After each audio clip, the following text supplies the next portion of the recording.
ఈరోజు ముందుగా టాపిక్కి వెళ్ళే ముందు అందరికీ ఒక విన్నపం చేస్తున్నాం. ఎందుకంటే దయచేసి మా ఛానల్ని సబ్స్క్రైబ్ చేసుకోండి. మీరు ఏదైతే అనుకుంటున్నారో మీ కామెంట్ రూపంలో తెలియచేయండి. లైక్ ఆర్ డిస్లైక్ ఏదన్నా చేయండి. కాకపోతే కామెంట్ రూపంలో అయితే తెలియచేస్తారని మనస్ఫూర్తిగా కోరుకుంటున్నాను. షేర్ చేయండి, సబ్స్క్రైబ్ చేయండి, లైక్ చేయండి, కామెంట్ చేయండి. ఇంకా ఈరోజు టాపిక్కి వెళ్తే మన ముందు బాలసుబ్రహ్మణ్యం గారు ఉన్నారు. సో ఈరోజు ఫస్ట్ టాపిక్ అండి ఏంటంటే భారతదేశం ఇండియా ఒలింపిక్స్లో పథకాల్లో పాకిస్తాన్ కన్నా ఎక్కువ ఉన్న ర్యాంకింగ్లో మాత్రం పాకిస్తాన్ కన్నా 10 ర్యాంకులు కిందే ఉంది. దీనికి గల కారణం ఏంటంటారు? ఎందుకు ఇండియా ఒలింపిక్స్లో రాణించలేదంటారు? ర్యాంకింగ్స్ ఎలా డిసైడ్ చేస్తారంటే పథకాల సంఖ్యను బట్టి కాదు. ఫస్ట్ ఆఫ్ ఆల్ గోల్డ్, తర్వాత సిల్వర్, తర్వాత బ్రాంజ్, వీటిని బట్టి ర్యాంకింగ్ డిసైడ్ అవుతుంది. బట్ మనకి ఎక్కువ పథకాలు వస్తే వచ్చిండొచ్చు, but most of the medals అన్ని బ్రాంజ్ వచ్చేసి. అలా కాదు, అసలు ఎందుకు ఇండియా ఒలింపిక్స్ లో రాణించలేకపోతుంది టాపిక్ అది. దాని వల్ల కూడా ర్యాంకింగ్ పడిపోయి ఉండొచ్చు. బట్ నెక్స్ట్ టాపిక్ ఏంటంటే ఒలింపిక్స్ లో ఎందుకు రాణించట్లేదు అంటే ఫస్ట్ మన విద్యా వ్యవస్థ నుంచి కింద నుంచి స్టార్ట్ చేయాలి. గేమ్స్ లో వాళ్ళ యాక్టివ్ పార్టిసిపేషన్ పిల్లలది వాళ్ళు ఉండేటట్టు ఉండాలి. రోజు ఒక డిసిప్లిన్ గా వాళ్ళతోటి ప్రాక్టీస్ చేయించాలి. ఇలాంటి చాలా ఆస్పెక్ట్స్ ఉంటాయి. బేసికల్ గా ఏంటంటే మన వాళ్ళు మెడల్స్ గురించి ఆలోచించలేదు, మొత్తం కూడా మార్కుల గురించి ఆలోచన అంతా ఉంది. చిన్నప్పుడు వాడిని ఎల్కేజీలో జాయిన్ చేసినప్పుడే వాడిని ఐఐటి కోర్సులకి ప్రిపేర్ చేస్తున్నారు స్కూల్స్.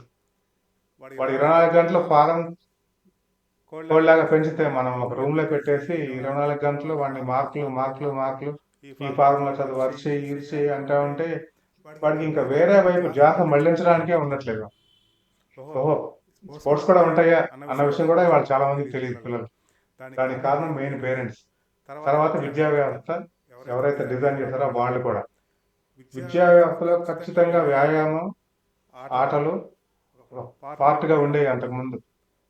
ఇవాళ అది మొత్తం కనుమరుగైపోయింది. గ్రౌండ్లే లేవు. సో అల్టిమేట్ గా ఏమైందంటే పిల్లలు చదవంటే పుస్తకాలు బట్టి పెట్టడం, మెదడులోకి ఎక్కింది కొంచెం ఎగ్జామ్ లో రాసేసి మార్కులు తెచ్చుకోవడం, ర్యాంకులు మంచిగా తెచ్చుకోవడం, అంతవరకే చదువు అనుకుంటున్నారు.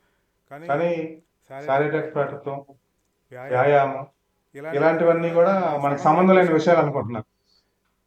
సో ఇలా విద్యా వ్యవస్థ నుంచి ప్రారంభం కావాల్సిన ఏదైతే ఉందో అవన్నీ కూడా మనమే మనం ర్యాంకుల వ్యామోహంతో, అమెరికా ఉద్యోగాల వ్యామోహంతో, డాలర్లు పంట కోసం అని చెప్పి మనం పిల్లల్ని బలిపశువులు చేసేస్తాం. అట్లా 2 జనరేషన్లు పాడైపోయినాయి.